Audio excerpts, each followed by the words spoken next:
Imagine being invited somewhere not to be honored, not to be respected, but to be embarrassed in front of a whole crowd.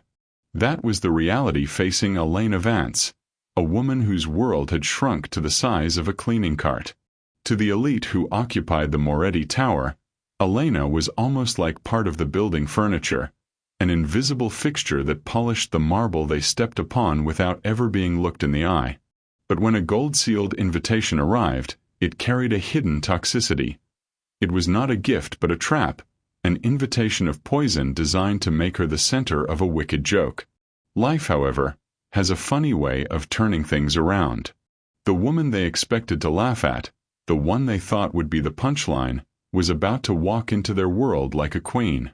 Before we begin this journey of transformation and justice, tell us where you are watching from and drop it in the comments. This is a story for anyone who has ever been made to feel small, reminding us that the people we ignore are often carrying stories we cannot even imagine. The sound of heels clicked across the shiny marble floor of the Moretti Empire's headquarters, a sound that Elena Vance knew by heart. The floor was so clean that it reflected the bright crystal lights hanging from the ceiling, a mirror-like surface that Elena spent hours perfecting. Inside that tall office tower, money was everywhere. It was in the air, in the hushed conversations about multi-million-dollar mergers, and in the expensive cars that kept driving in and out of the building's private entrance. People here did not just have wealth, they showed it off proudly, wearing it like armor against the rest of the world. Workers moved around fast, talking on phones and carrying leather bags, their lives a blur of big business deals and high-stakes power plays. In the middle of this whirlwind of ego and industry stood Elena. At 42 years old, she moved with a quiet, deliberate pace, pushing her cleaning cart slowly through the corridors. While everyone else looked like they belonged, she was the outlier, dressed in her worn uniform and old cleaning gloves. Her head was always down, a defensive posture she had adopted years ago, but her back stayed remarkably straight. If one were to look closely, though few ever did, her hand showed her whole life story, etched with the lines of work, pain, sacrifice, and an ironclad strength. Elena knew every part of that building. She knew every stubborn stain on the carpet, every smudge on the floor-to-ceiling windows, and every quiet corner where the high-powered executives went to hide from their responsibilities. Because she was treated as if she were part of the building furniture, she became an invisible shadow, a ghost in the machine of the Moretti Empire. This invisibility gave her a unique kind of power, though it was a heavy one to carry. People like to talk when they think nobody is listening, and in the presence of a janitor, the elite often forget to guard their tongues. Elena always said to herself that when people don't notice you, you hear everything. She heard about the affairs, the backroom betrayals, the hidden debts, and the cruel jests shared behind closed doors. She was a vault of secrets, but she never shared them. To her, the work was a means of survival, a way to keep the ghosts of her past at bay. She found a strange, meditative peace in the rhythm of the scrub brush and the scent of lemon polish. However, there was one person who made it impossible for Elena to truly disappear into the background. Bianca Moretti, the wife of the Mafia Boss, was a woman who made sure Elena remembered her place every single day. Bianca was young and beautiful and possessed a cold, designer-clad elegance that she used as a weapon. She walked around the tower like she owned the very souls of the people inside it, her smile never quite reaching her eyes. One afternoon, as Elena was meticulously polishing a brass railing near the executive elevators, Bianca stopped. The scent of her expensive perfume, something floral and cloying, hit Elena before the woman even spoke. Bianca looked at Elena's calloused hands and then at the floor. "Be careful where you clean," Bianca said, her voice dripping with a casual, practiced cruelty. "This floor costs more than your entire life." Elena swallowed the insult, her jaw tightening just enough to be felt but not seen. She needed this job. The bills that piled up in her small apartment didn't care about her pride, and life didn't stop just because someone chose to be disrespectful. Elena watched as Bianca walked away, joined by a flock of socialite friends who laughed at her sharp wit. They were all the same, proud, loud, and constantly looking down on those they deemed beneath them. They saw a woman with a mop, a nobody who existed only to serve their comfort. They didn't see the woman who had once sat at the head of boardrooms, the woman who had studied the complexities of international law, or the woman who had been the heart of a city's most respected charitable foundation. To them, Elena Vance was a shadow without a history. As the sun began to dip behind the skyscrapers of the city, casting long, distorted shadows across the marble lobby, Elena felt a strange shift in the atmosphere. Usually, Bianca ignored her unless she found a reason to complain, but today the Mafia Boss's wife seemed to be lingering, her eyes sharper and colder than usual. Elena noticed Bianca walking toward her again, clutching a small, cream-colored box as if it were a trophy. Elena quietly stepped aside, trying to become part of the wall, but she could tell by the fake, dangerous smile on Bianca's face that trouble was coming. "Haven't seen you much lately, Elena." "Hiding from me?" Bianca asked, tapping a thick envelope against her palm. Her friends giggled behind her, a sound that felt like sandpaper against Elena's nerves. Elena gripped the rag in her hand tighter, her heart beginning to beat with a slow, heavy thud.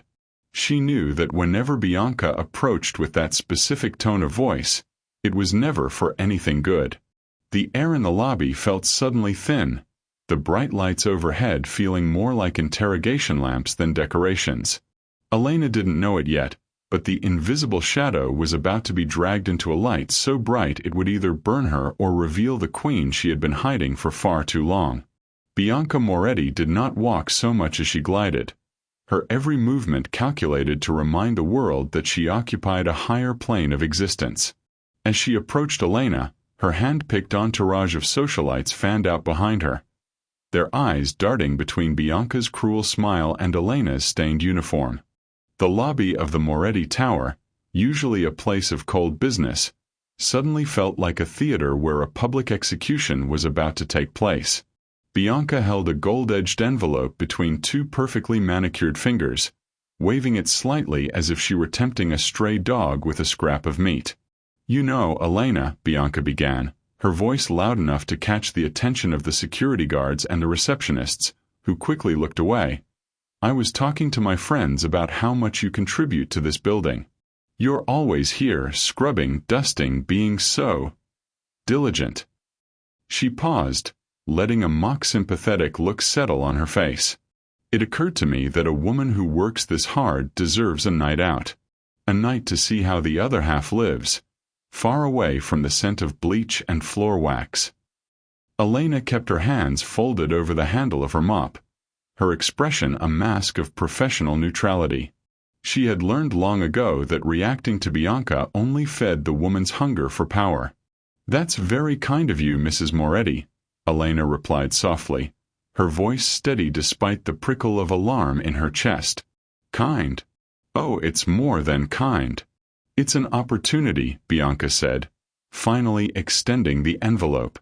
"The Moretti Gala is this Friday. It's the event of the season. The mayor will be there, the governors, and the most powerful names in the underworld and the overworld alike. And I want you to be there, Elena, as my personal guest." A sharp, collective gasp came from the women standing behind Bianca. One of them, a woman in a sky-blue suit, stifled a giggle behind her hand. Elena looked down at the envelope. The paper was thick, expensive, and embossed with the Moretti family crest, a wolf and a crown. It was a black tie invitation, a summons to a world where a dress could cost as much as Elena's annual salary. She knew immediately that this wasn't an act of charity. It was a social ambush. Bianca wanted to see her out of place, to watch her stumble through a ballroom in her Sunday best while the elite whispered and laughed at the cleaning lady who thought she belonged. "I don't think I have the right clothes for such an event, Mrs. Moretti," Elena said, trying to decline politely. Bianca's eyes flashed with a predatory light. "Nonsense. Wear whatever you like. It will be so refreshing to have someone so authentic in the room. "Don't tell me you're afraid. After all the secrets you've overheard in these halls, I thought you were a woman of great courage." She stepped closer, her voice dropping to a hiss that only Elena could hear. "Don't disappoint me, Elena. It would be a shame if the management decided we no longer needed your services because you weren't a team player." The threat was clear. The invitation was a command. If Elena refused, she would lose the job that kept a roof over her head. If she accepted, she would become the evening's entertainment, a living punchline for Bianca's amusement. Bianca tapped the envelope against Elena's chest before letting it drop onto the cleaning cart, right next to a bottle of glass cleaner. "Friday at 8, Grand Magnolia Estate," Bianca announced to the lobby at large. "Don't be late. We're all so looking forward to your entrance." With a flick of her hair and a chorus of snickering from her friends, Bianca turned and headed toward the private elevators. Elena stood frozen for a long moment, the gold-sealed invitation mocking her from its place amidst the cleaning supplies. She could feel the eyes of the other employees on her, some filled with pity, others with a cruel curiosity. They all knew what this was. It was a joke intended to break whatever spirit Elena had left. As she pushed her cart toward the service elevator at the end of her shift, the weight of the envelope felt like lead. She thought about the Grand Magnolia Estate, a place she hadn't set foot in for over a decade. The name itself pulled at a thread in her memory, a thread she had tried to bury under years of anonymity. She remembered the taste of expensive champagne and the feel of silk against her skin. She remembered a time when her father's name opened doors, not cleaned them. If you believe in stories that inspire and challenge the status quo, hit that subscribe button below. This was the moment the trap was set, but what Bianca didn't realize was that by inviting Elena to the gala, she was inviting the one person who knew exactly how fragile the Moretti throne really was. Elena reached her small apartment late that night, the neon sign from the bodega across the street flickering through her thin curtains. She set the invitation on her kitchen table, next to a stack of past-due utility bills. She looked at her reflection in the darkened window. She looked tired. Her hair was pulled back tightly, and her skin lacked the glow of the women she saw every day at the tower. But deep in her eyes, a spark that had been dormant for 10 years began to flicker. She wasn't just a janitor. She was a Vance.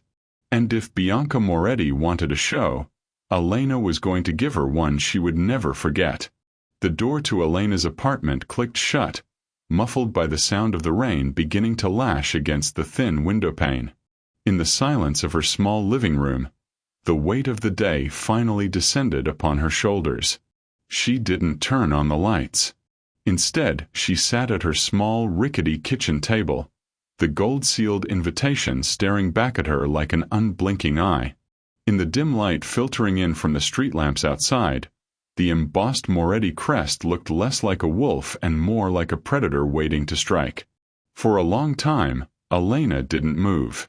Her body ached, a deep rhythmic throb in her lower back and knees that was the price of 10 years of scrubbing floors.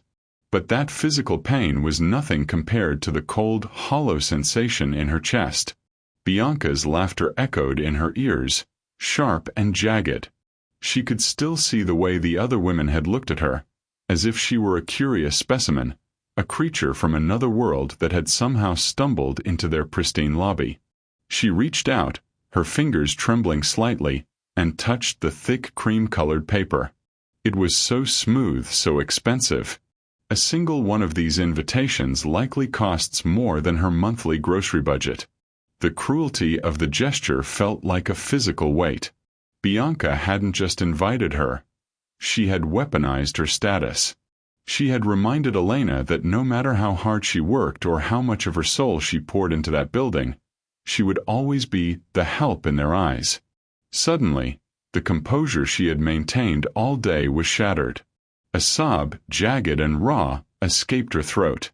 She leaned forward, burying her face in her calloused hands, and let the tears come. She cried for the woman she was now, the woman who smelled of ammonia and wore a faded uniform. But mostly, she cried for the woman she used to be. She cried for the dreams she had buried under layers of floor wax and the life that had been stripped away from her by a tragedy she hadn't deserved. "I can't go," she whispered into the empty room, her voice cracking. "I can't let them do this to me." The thought of standing in the center of the Grand Magnolia estate, surrounded by the city's elite, felt like walking into a firing squad. She imagined the whispers, the pointed fingers, and the way the light would catch the cheap fabric of the only dress she owned. She could see Bianca pointing her out to a group of laughing men, using Elena's presence as a way to show just how charitable and humorous she could be. It was a humiliation designed to be permanent, a way to ensure Elena never looked Bianca in the eye again. She stood up abruptly, grabbing the invitation with the intent to tear it into pieces and throw it into the trash. She wanted to erase the Morettis from her life, to go back to being the invisible shadow that no one noticed. But as she gripped the paper, her eyes fell on her own reflection in the darkened glass of the kitchen window. The woman looking back at her was exhausted, yes. She was aged by labor and sorrow. But there was something in the set of her jaw, a stubborn ancestral strength that even a decade of poverty hadn't been able to kill. She remembered her father's voice, a deep, resonant rumble that always sounded like safety. "Elena," he used to say, "the world will try to tell you who you are. Don't you dare believe them. You are the only one who holds the pen to your story." She looked at her hands, the hands Bianca had mocked. They were strong. They had held her life together when everything else fell apart. They had cleaned, they had mended, and they had endured. Why was she ashamed of them? The fear began to transform into something else, a slow, burning heat that started in her gut and spread to her chest. It was anger, but it wasn't the wild, destructive kind. It was cold and focused.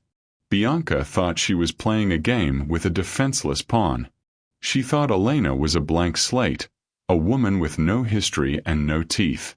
Elena realized then that by hiding, she was giving Bianca exactly what she wanted. She agreed that she was small. She agreed that she was a joke. She set the invitation back down on the table, smoothing out the slight crease her grip had made. The rain continued to drum against the roof, but the rhythm no longer felt oppressive. It sounded like a drumbeat, a call to arms. She wasn't going to hide. She wasn't going to cower. If they wanted her at the gala, she would give them a guest they never expected.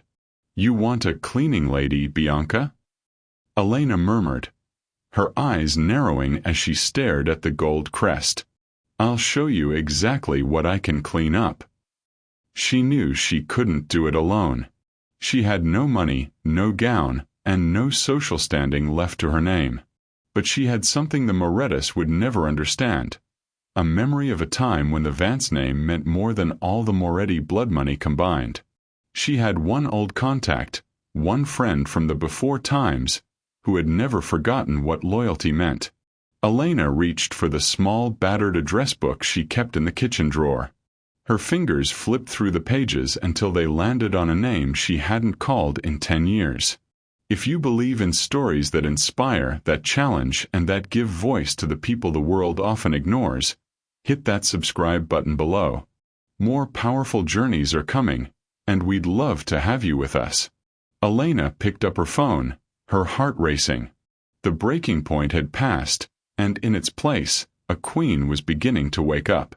Elena stood in front of her closet, a small, cramped space that held the meager remains of a life lived in survival mode. She reached past the 3 identical janitor uniforms and the 2 pairs of worn-out jeans, her fingers brushing against the very back of the floorboards. There, hidden beneath a stack of old blankets, was a simple wooden box. It wasn't large, but as she pulled it out, it felt heavier than its size suggested. This was the sarcophagus of her former self, a container for the ghost of a woman named Elena Vance who had died 10 years ago in the wreckage of a scandal she hadn't caused. She sat on the edge of her bed and blew the dust from the lid. The wood was cedar, still faintly aromatic, and as the lid creaked open, the scent of expensive stationery and old memories filled the room. On the very top lay a photograph, the edges curled and yellowed. It was a picture of her father, Arthur Vance, standing in front of a ribbon-cutting ceremony. He looked like a giant of a man, not because of his height, but because of the kindness in his eyes. Beside him stood a younger Elena, her hair styled in a sophisticated bob, wearing a suit that cost more than her current apartment's yearly rent. Beneath the photo were documents that proved she had once been more than building furniture. There was her master's degree in international development, her appointment letter as the director of the Vance Foundation, and several newspaper clippings. One headline read, "Vance Foundation reaches 10-year milestone in urban renewal." Another, much darker headline from a year later screamed, "Vance legacy in ruins. Arthur Vance accused of embezzlement, daughter disappears." Elena's fingers traced the ink of the headlines. The world had believed the lies. After her father's sudden heart attack, brought on by the stress of being framed by his business partners, the creditors and the friends of the family had descended like vultures. Elena had been young, grieving, and overwhelmed. She had been forced to sell everything to pay off the debts she didn't owe, just to keep her father's name out of a prison record.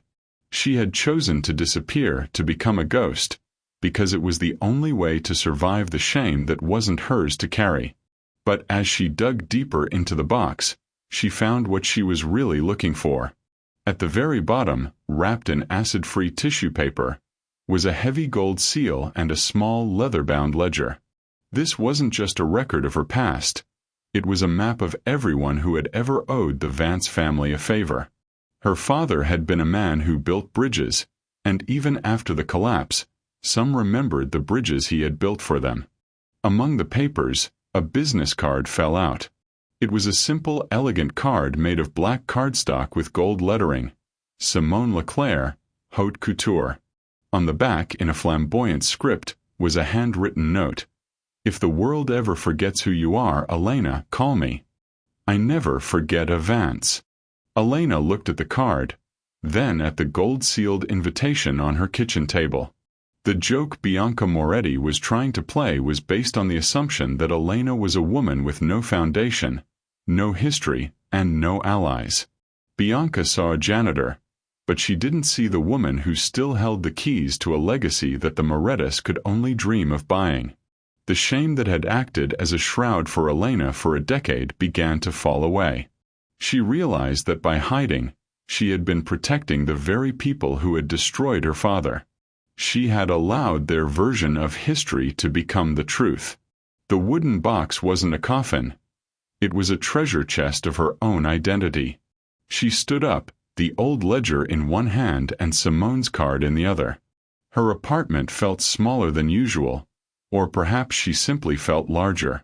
The walls, the flickering neon light, and the scent of cleaning chemicals, they were no longer her cage. They were just the scenery of a chapter that was finally coming to an end. "You want a queen, Bianca?" Elena whispered, her voice no longer trembling. "I'll give you a queen. But you might not like the throne she's reclaimed." She reached for her phone, her thumb hovering over the numbers on the back of Simone's card. The Vance Foundation had been about building things that lasted.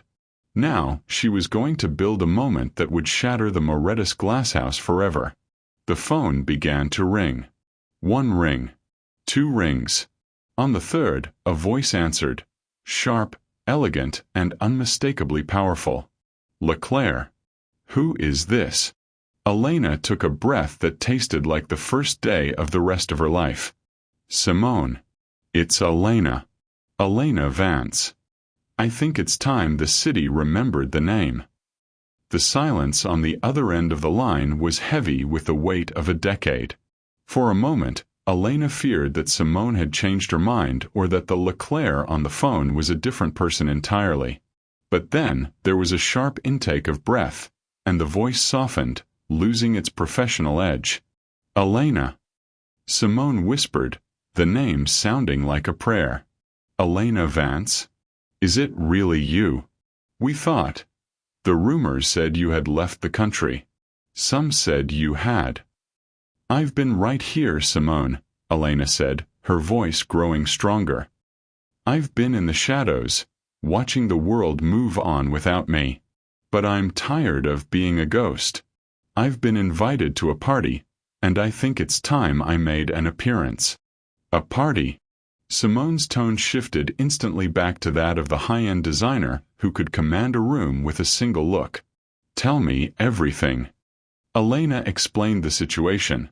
The Moretti Tower, the humiliation of the cleaning uniform, and the joke invitation from Bianca. As she spoke, she could hear Simone's breathing grow shallow with indignation.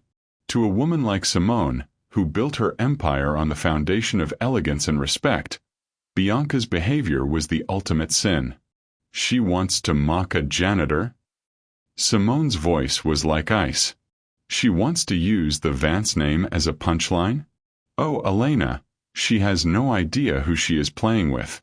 The Morettis are new money. They are loud, they are gaudy, and they have no soul. They think a gold-sealed invitation makes them royalty. They don't realize that royalty is something you are born with, something that stays in the marrow of your bones even when you're scrubbing their filth. I have nothing, Simone, Elena admitted, looking around her cramped apartment. I don't have a dress. I don't have the jewelry. I don't even have the confidence I used to have. I feel like the floor wax has seeped into my skin. You have me, Simone countered firmly. And you have the ledger. Do you remember what your father did for my family when the banks tried to seize our atelier? He didn't just give us a loan. He gave us his word. And Vance's word is the only currency that never devalues. Consider this a debt being repaid, with interest. What do we do? Elena asked. Tonight you sleep, Simone commanded. Tomorrow morning, at exactly 6 o'clock, a car will be at your door. Do not bring anything. Do not wear that uniform. We are going to remind this city what true power looks like. We aren't going to make you look like one of them, Elena. We are going to make you look like their superior. The call ended, and for the first time in 10 years, Elena felt a spark of genuine hope. She looked at her hands again. They were still calloused, and her fingernails were short from years of work, but she didn't hide them under the table this time. She stood up and walked to the bathroom, splashing cold water on her face. She looked at herself in the cracked mirror. The invisible shadow was still there, but behind it, the outlines of the director of the Vance Foundation were beginning to sharpen. The next morning, before the sun had even cleared the horizon, a sleek black sedan pulled up to the curb of her tenement building. The driver, a man in a crisp suit, didn't even blink at the neighborhood. He stepped out, opened the door for Elena, and waited until she was seated before pulling away. They drove toward the fashion district, to a building that looked like a fortress of glass and steel. This was the house of Leclerc. When the doors opened, Simone was waiting. She looked exactly as Elena remembered, impeccably dressed, her eyes sharp as needles, and her silver hair styled in a defiant crown. Simone didn't say a word. She walked up to Elena, took her hands, and looked at them for a long time. Then she looked Elena in the eye. The hands of a worker, Simone murmured. The heart of a queen. We have work to do. For the next 12 hours, Elena was no longer a person. She was a masterpiece in progress. There were tailors, hairstylists, and skin specialists. They worked with a quiet, reverent intensity. Simone oversaw every detail, rejecting dozens of fabrics until she found a silk so black it seemed to absorb the light, paired with a gold scarf that shimmered like liquid sun. As the transformation took place, Elena felt the layers of the last decade being peeled away. The smell of bleach was replaced by the scent of rare sandalwood. The heavy, dragging weight of her boots was replaced by the light, precarious balance of designer heels. But the biggest change wasn't on the outside. It was the way she stood. Her back, already straight from years of labor, now carried a different kind of tension, the tension of a bow being drawn back, ready to release. "Bianca wants a joke," Simone said, draping the gold scarf over Elena's shoulders. "But when you walk into that estate, the only people laughing will be the ones who know that the real queen has returned." Elena looked at herself in the triple-paneled mirror. She didn't recognize the woman standing there, yet she was more familiar than anyone she had seen in years. The black silk flowed around her like a shadow, and the gold scarf looked like a flame. "It's time," Elena said. "If you believe in stories that inspire and give voice to the ignored, hit that subscribe button below. This journey is just reaching its peak, and you won't want to miss the moment the world goes silent." Inside the sanctuary of the Leclerc Atelier, the air was thick with the scent of steam, expensive silk, and the focused energy of a battle room. Simone moved around Elena with the precision of a sculptor, her eyes never leaving the silhouette she was refining. This wasn't just about aesthetics. It was about psychological warfare.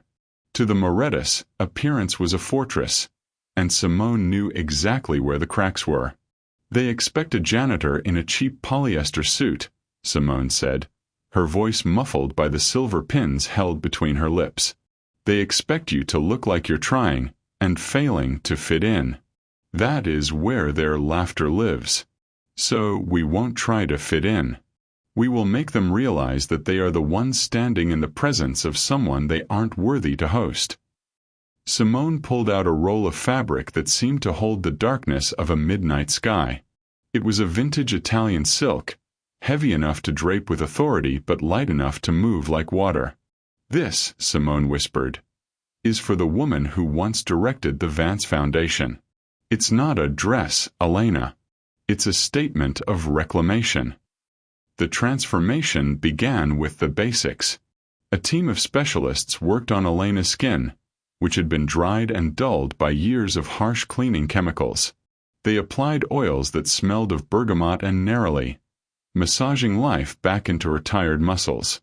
Her hair, which she had kept pulled back in a severe, functional knot for a decade, was released. They treated it with conditioners that restored its natural luster, styling it into a sophisticated sculptural updo that elongated her neck and highlighted the high, proud cheekbones she had inherited from her father. As the hours ticked by, the woman in the mirror began to change. The invisible shadow was being replaced by something formidable. When it was finally time to step into the gown, the room went silent. The dress was a masterpiece of minimalist power, long, floor-length silk that hugged her frame with a regal discipline. But the crowning touch was the scarf. It wasn't just gold, it was a woven metallic silk that caught the light and held it, draped over her shoulders in a way that mimicked the ceremonial capes of ancient queens. Simone stepped back, her arms folded. "Look at yourself, Elena." Elena turned to the mirror. For a moment, she felt a flicker of the old shame, the voice of the janitor whispering that this was a lie, that she didn't belong here. But then she looked at her hands. They were manicured now, the skin soft, but the strength in them remained. She realized that the dress didn't change her. It simply allowed the world to see what had been there all along. The labor of the last 10 years hadn't broken her. It had tempered her. "The plan is simple," Simone said, her eyes reflecting the gold of the scarf. "You do not arrive with the crowd. You arrive exactly 30 minutes after the boss and his wife have made their entrance. You do not look for Bianca. You wait for her to find you. And when she does, you do not defend yourself. You simply exist as Elena Vance. The name will do the rest of the work." Simone handed her a small vintage clutch. Inside was nothing but the gold seal from the wooden box and a single handwritten note. "The Morettis think they own this city because they have the loudest guns," Simone added. "But your father owned this city because he had the most loyal hearts. Tonight, we see which one is stronger." Elena took a deep breath. The scent of bleach was gone, replaced by the fragrance of a woman who was no longer afraid of the light. She felt the weight of the gold scarf on her shoulders, not as a burden but as armor. "I'm ready," Elena said. Her voice was low and resonant and carried the authority of a woman who had seen the bottom of the world and decided to climb back up. The car was waiting outside to take her to the Grand Magnolia estate. As she stepped out of the atelier, the city lights seemed to twinkle a little brighter, as if acknowledging her return. The wicked joke was about to meet its punchline, and Elena Vance was the only one who knew how the story ended. The Grand Magnolia estate was a fortress of light and excess.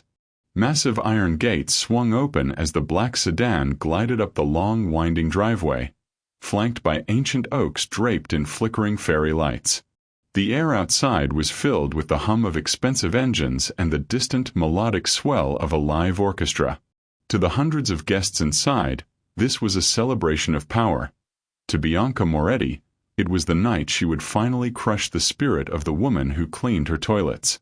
Inside the grand ballroom, the atmosphere was electric. Men in sharp tuxedos and women in gowns that cost more than a modest home moved like schools of brightly colored fish beneath massive crystal chandeliers. Bianca stood at the center of a semicircle of admirers, her champagne glass reflecting the glitter of her diamonds. She kept glancing toward the entrance, a cruel, expectant smirk tugging at the corners of her mouth. She had already told her closest friends to watch for the surprise guest, a janitor who would undoubtedly arrive in a polyester dress and the smell of desperation. Then, the heavy oak doors at the top of the grand staircase swung open. The herald didn't even have time to announce the name before a sudden, heavy silence began to ripple through the room. It started at the back and moved forward like a physical wave, silencing the laughter and stilling the glasses in mid-air. Elena Vance did not walk down the stairs.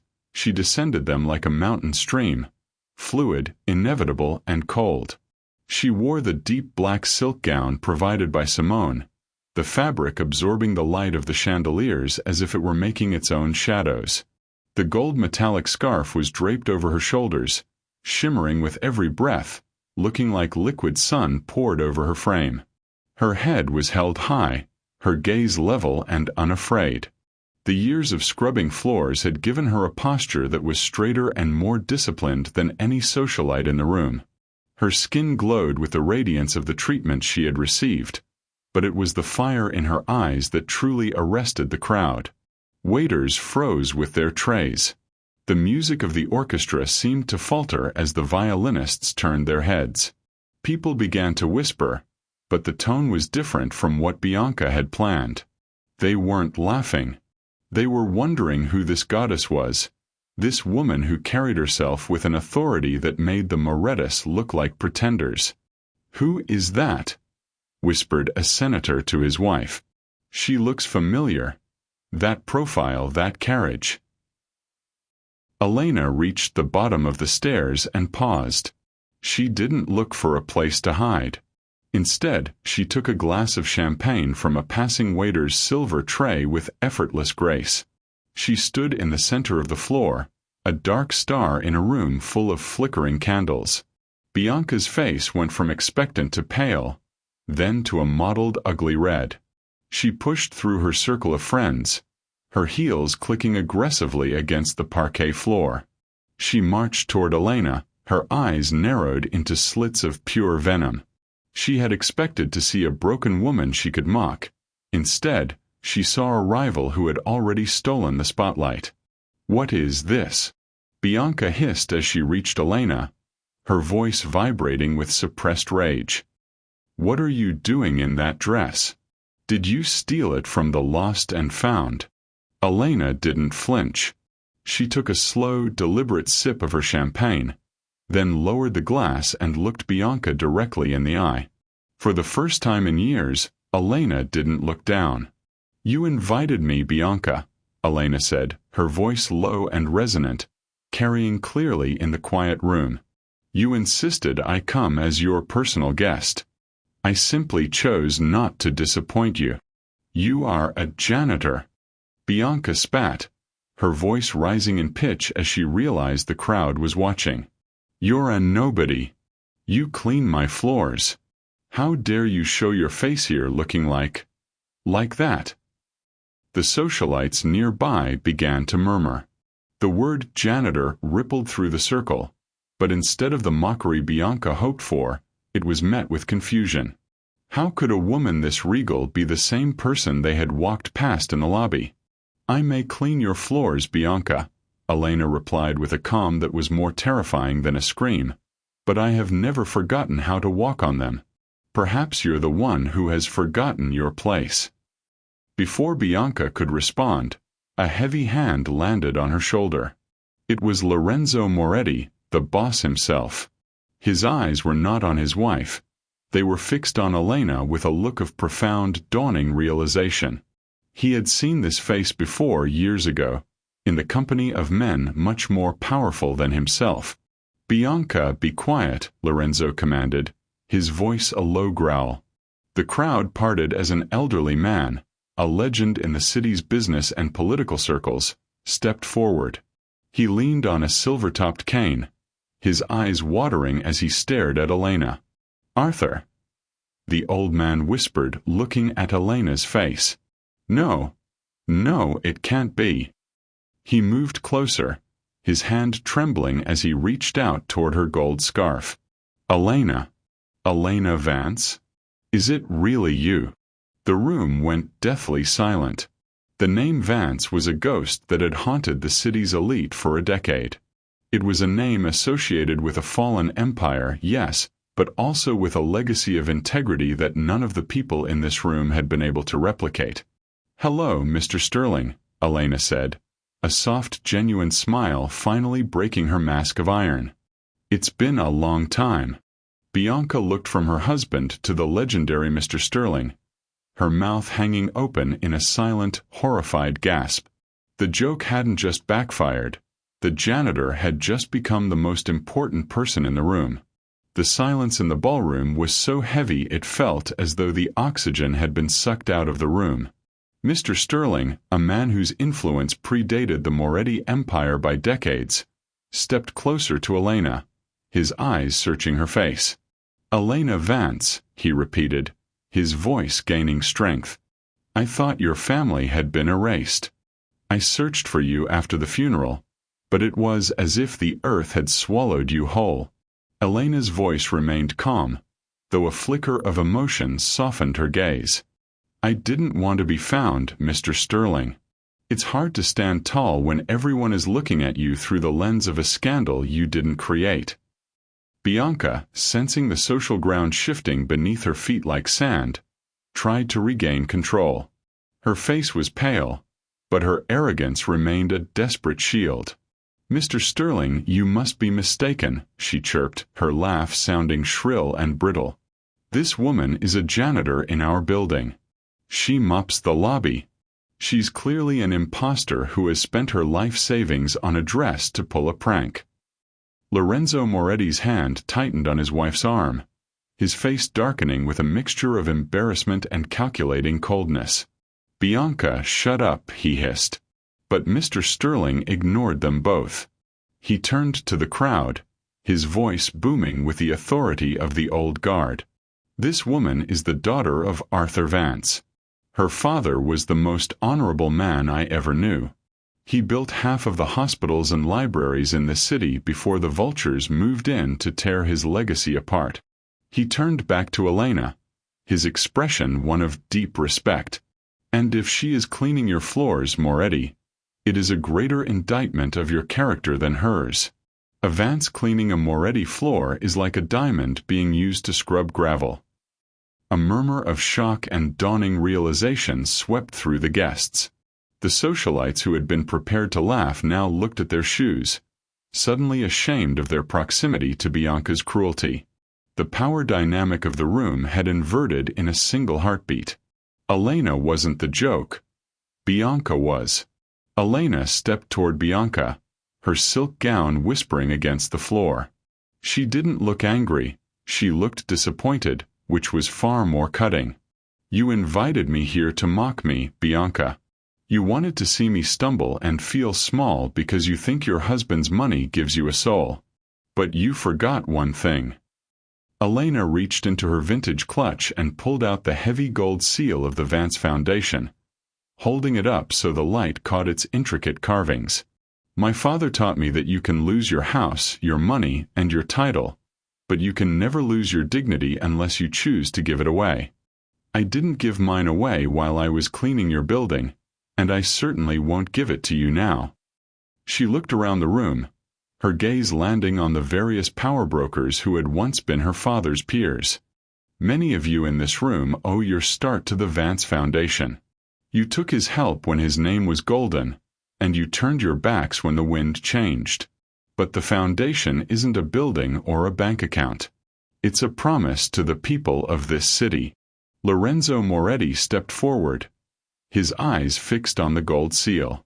He was a man who understood power, and he saw that his wife had just committed a catastrophic social blunder that could alienate the very people he spent years trying to impress.